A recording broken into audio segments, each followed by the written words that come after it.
Look around. You can find cars like these on AutoTrader. New cars, used cars, electric cars, maybe even flying cars. Okay, no flying cars, but as soon as they get invented, they'll be on AutoTrader. Just you wait. AutoTrader. Welcome to What If, the show where I, Jake from State Farm, answer your insurance what-ifs. Today's caller is Gio. What's up? Hey, Jake, what if I'm shopping for a new policy, but there are so many options that I freeze up and just can't choose? It's okay. An agent can help you choose the right coverage. At State Farm, we're there for your what-ifs. Oh, now what if I need help deciding on dinner? Tacos. Good idea. Like a good neighbor, State Farm is there. Call or go to statefarm.com for a quote today. Now, the greatest story never told with Miles and Thrill. Truckers one. There they are. Greatest Story Never Told podcast. Welcome to Toll's here. We're episode number 71. Never thought we'd make it this far. Hell no. Keep in mind, if you'd like to be an unofficial sponsor of the Greatest Story Never Told podcast, shoot us an email and show that you made a donation to our 3 local Fisher houses. Those guys are doing amazing work. Had someone come up to me the other day and say, hey, man, I know you don't know me, but I just found out that you are a part of the Men's Room Original Red from Elysian Brewing Company.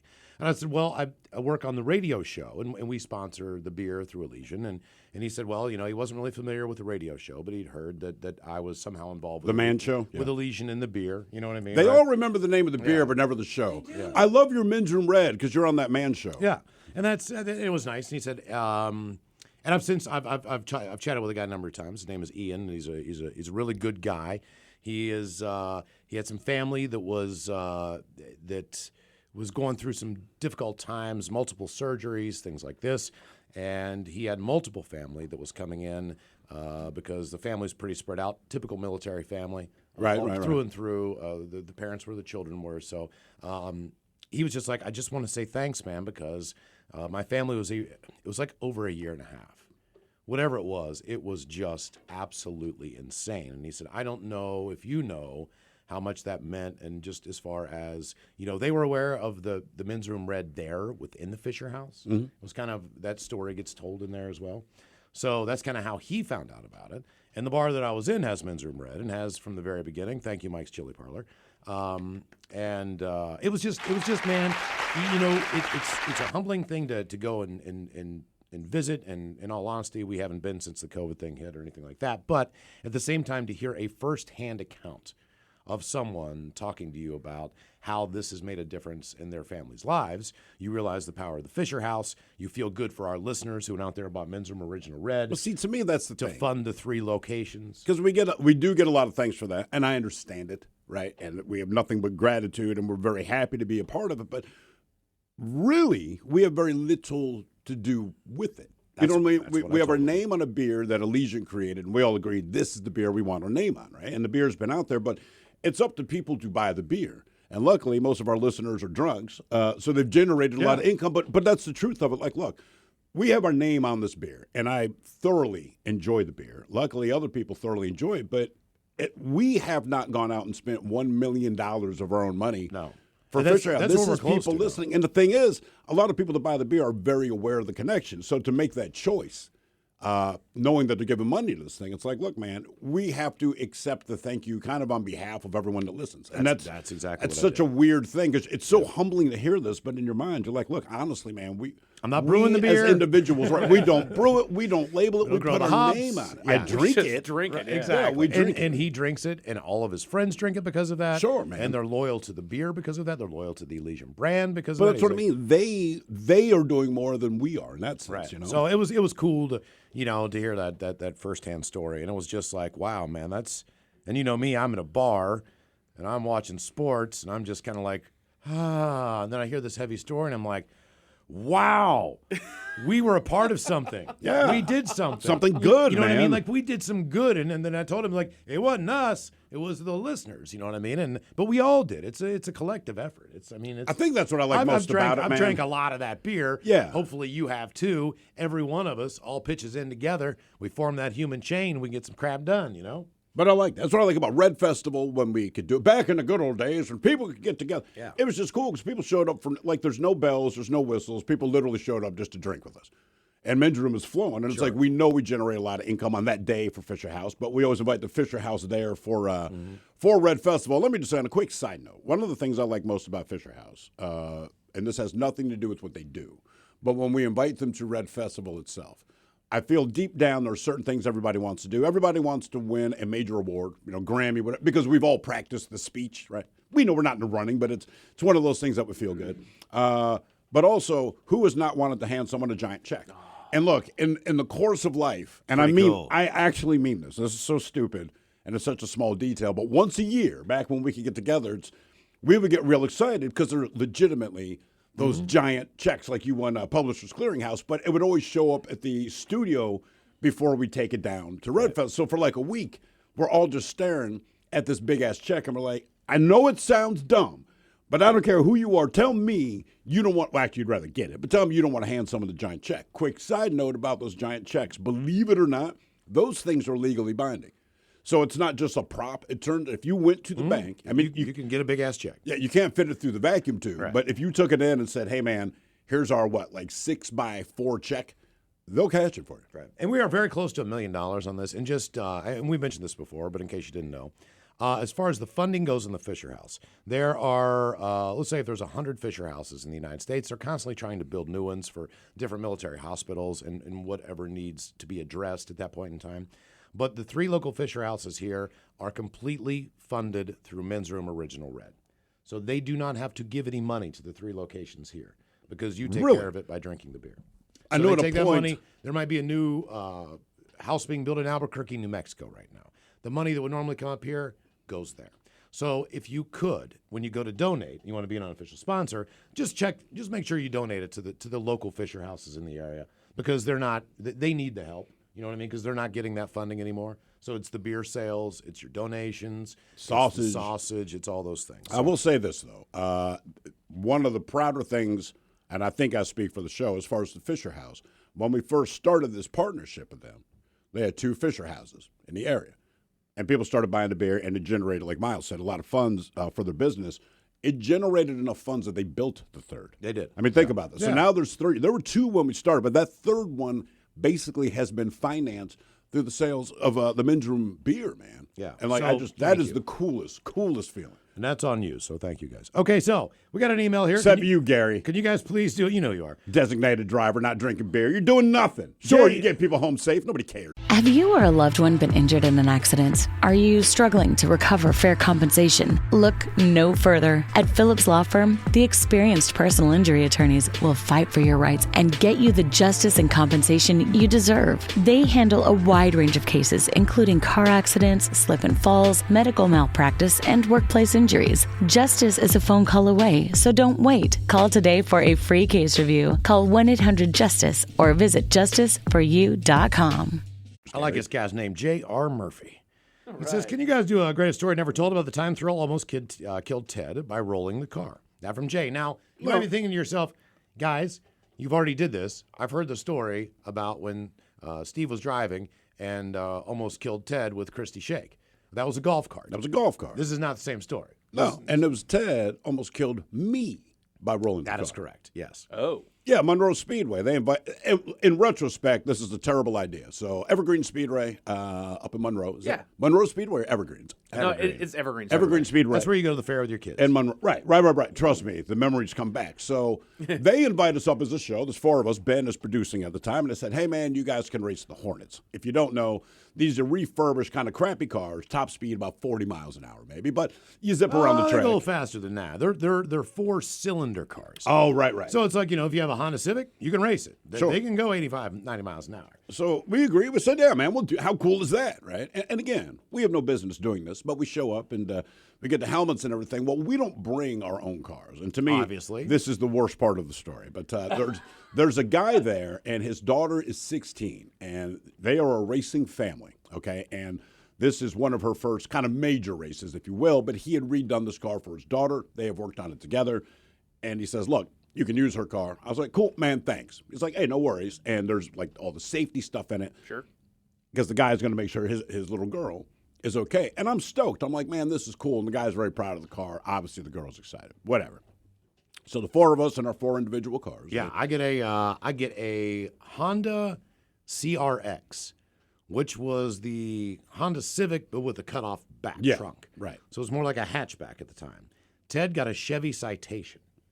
All right? And then Ben, I think, was in like a Toyota or a Nissan Sentra. Either way, here's something else you need to know. The car that Steve picked, she was the only female racing that night. Most of the people who are racing, they thought. most of the people who are racing are teenagers. They're younger. They have worked on the car with their kids and everything else. So I've got another kid's car. Ben's got a kid's car. But these are all guys. This plays very important into the story because Steve's car, it was for the guy's daughter. All right? Mm-hmm. So what he did was, like any other father, he said, my daughter's behind this wheel. This roll cage is going to be super strong. I'm putting a harness professional racing seat in the car. Right. Because it was the only seat in the car. There was no other seats in No, the car. that's it. He put extra reinforcement around the cage of the car. If it was his son, we all know how that works. You know how it goes. Be Kid, careful. Wear a helmet. Stalker. Figure it out, right? You'll be all right. And that plays into the story because we It take saved my off, life. We take off, and man, it's a Friday night at Evergreen Speedway. We are not obviously the feature film. We are the previews for the night, but that doesn't matter. It's a beautiful night in Monroe. The place is frickin' packed. It is packed that night, okay? They're doing school bus stuff, racing. There was a demo derby, school buses, and then keep in mind, there was also a roll competition. So these guys, they just gun their car on the straightaway. See how many times they can roll it. There's a little ramp, you know what I mean? They go up on two wheels, and they flip their car. And I want to say the winner of that rolled his 2.5 or 3.5 times. I don't remember. Yeah, but and that that's what he kind won. of comes into Right. play. But he won that particular competition. Now, one thing you have to know is that there are no windows in the car. Right. So there have the is glass. just a windshield. There is sometimes a net, but you can hear everything going on around you. I can look over at Ted at the line and scream, I'm going to kick your ass. Like it's, we're on. Right. We're gunning it. Green flag goes down. We go about 3 laps. All right. And Steve has now positioned himself from being on the inside to the complete outside of the track. Ben has cut in. He is on the inside. I am following Ben on the inside looking for a lane. Ted is in the middle between Steve on the outside and Ben and myself on the inside. We come around the north turn on this track. Now, Ted is not staying in his lane. Ted decides, because he watched Talladega Nights, and I'm not making this No, up. it was Days of Thunder. Days of Thunder. It's the movie. No, we're not kidding. We're not kidding. Rubbin is racing, racing. which I'm pretty sure is Oh. Talladega Nights. No, I think Days of Thunder. I think Is it's it Days of Thunder? Yeah. Whatever it is. Talladega Nights hadn't even come out yet, I don't believe. So the crowd's going, but you can hear the crowd, man, because we're only doing like 4 or 5 laps. It's not really a big deal. But Ted guns it and basically just clips Steve and sends him flying. Now, Well, what I remember seeing, though, because as we're going around this turn, I'm like, he's going to take a tighter turn, right? Because I can see Ted's car No. coming at me. And it's like, dude, you got to turn. And he hits me. Now, he does eventually turn after he ricochets off of me. he hits but- Steve's. He basically T-bones kind of into, because Steve's making Because a turn. I'm turning. into Little the pit maneuver into action. the back Yeah. left wheel well and fender in a turn. Right. And Steve's on the outside. This sends this car immediately end That's not over what end. did it. What sent it end over end was I had maybe a second and a half to see this because I can't believe Ted just hit me because I cannot believe he's not making a turn. It's obviously a turn. Everyone is turning, but whatever. He hits me. Because you're 4 dudes on a radio show with borrowed cars on a racetrack. You're not going to go dirty with it. But as the right, Ted did. But as the car kind of skids over, I remember you have all the rubber tires as a barrier. I remember thinking, you're about to hit this goddamn thing. And I remember hitting it. And then my next memory is, I think, because when you're in a flip, it's a weird thing. I remember thinking, I'm pretty sure this car is upside down. All right. And I did not like that thought. And all of this happened very quickly, but it's amazing how many thoughts go through your head. And as it's upside down, I remember thinking to myself, oh, Jesus, you might die because if this thing lands on the roof, I'm just convinced I'm going to smash it. All right. So as I'm having this thought, one, I don't realize that I'm spinning. To me, I'm just upside down. But we're watching, and it's brutal. But it lands upside down, and I remember watching the windshield just instantly spider, and then like a 3D movie, all these glass chunks blow at me, There's a little bit of noise, and then the car stops, right?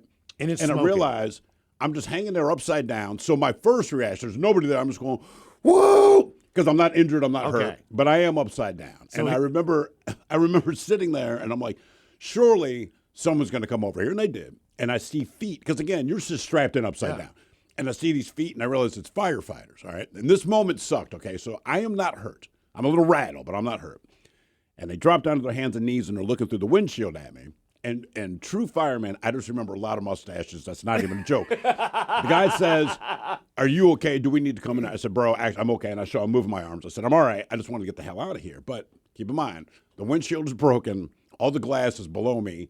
I'm hanging upside down. He says, unstrap from the seat. And I said, man, I don't want to do that because the glass below me. He's like, dude, you got to unstrap. Now, it's maybe a 3-inch drop. You know what I mean? But I remember I unhooked this thing. It just slammed into all this glass. Like, ah! That was the worst part of the accident. So, but they dragged me out, and the guy goes, look, you're okay. And I go, and they're pretty thorough. And I said, man, maybe there's a concussion. I did not have one. I said, but that would be the worst. I'm okay. He goes, listen, you need to let the crowd know that you're okay. Let me cut in for a minute here before you finish this, because at this eBay Motors is here for the ride. With over 122 million parts for your number one ride or die, you can make sure your ride stays running smoothly. Brake kits, LED headlights, bumpers, whatever your baby needs, eBay Motors has it. And with eBay Guaranteed Fit, it's guaranteed to fit your ride the first time, every time. Plus, at these prices, you're burning rubber, not cash. Keep your ride or die alive at ebaymotors.com. Eligible items only. Exclusions apply. point in time, we're still on the track. Back to the open windows, okay? The crowd was roaring as we're racing. When Steve flips the car, all right, it's, oh my God. And then it is dead silence, all right? You cannot hear, people are, oh my God, oh, and then quiet, and you can hear people just being worried. Now, at this point in time, I'm on the straightaway. Ben's in front of me. As we are going down the straightaway, this just happened. The ambulance is coming the other way with the lights on. They are there immediately. Like, this is bad. Oh, they don't mess around, dude. I mean, they're quick. Flying the other way down. So I roll up beside Ben, and I'm like, dude. And Ben looks at me, and he goes, he's dead. He's dead, man. I'm like, I think Ted killed Steve. So then, instead of just like even, a cautionary flag or anything like that, when we get back to the start, they've got the hands up. People are standing in the middle of the track, which is cut it down. Completely unusual, completely unsafe. This even denotes a more serious experience.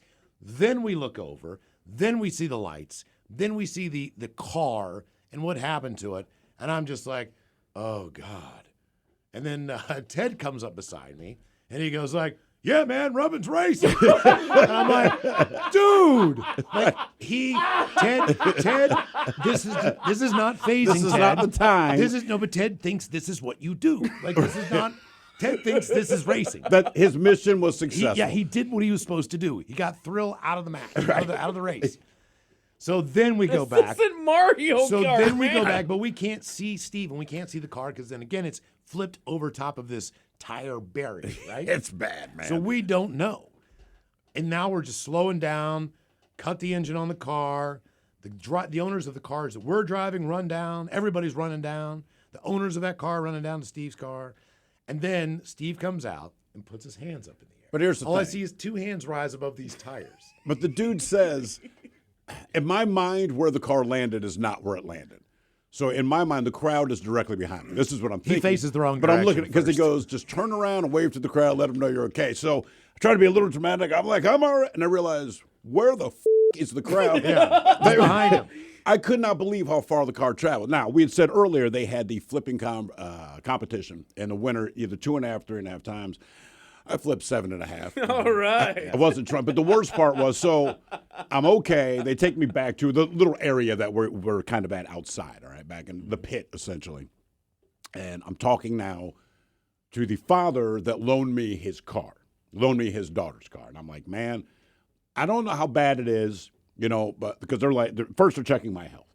I'm okay. Now, as I'm talking to them, this flatbed truck starts rolling down the road, and this car is up. There's no other way. There's nothing left. There's Dude, nothing left of the car. I mean, nothing left of the car. Car's destroyed. They brought back a yellow paperweight. Yeah. I felt so You felt so bad. You didn't do a damn thing. No, but Ted- still, Ted's man. like, I won. But that girl was I won. supposed to race. This Yeah, was she her big supposed to race, that man. night. They've been working on that car for months in the garage. I felt awful, man. But here's the point: he put that roll bar in there to protect his little girl. Brother, without that thing, this is. I am not here. There is no chance I survived that without that. And one more note on this, Mike. Do you know what happened the next time we went up to Evergreen Speedway? They put you guys in a booth and just sat you there. No, we never were invited back. Oh, no. After that. So did the station get a bill for the car or anything like that? No. We did raise money for the car, Yeah. and we only needed like $1,500. It wasn't, just, hey man, they just need a new car because the father was like, look, if you can get me a new car, and he wasn't demanding this. Sure.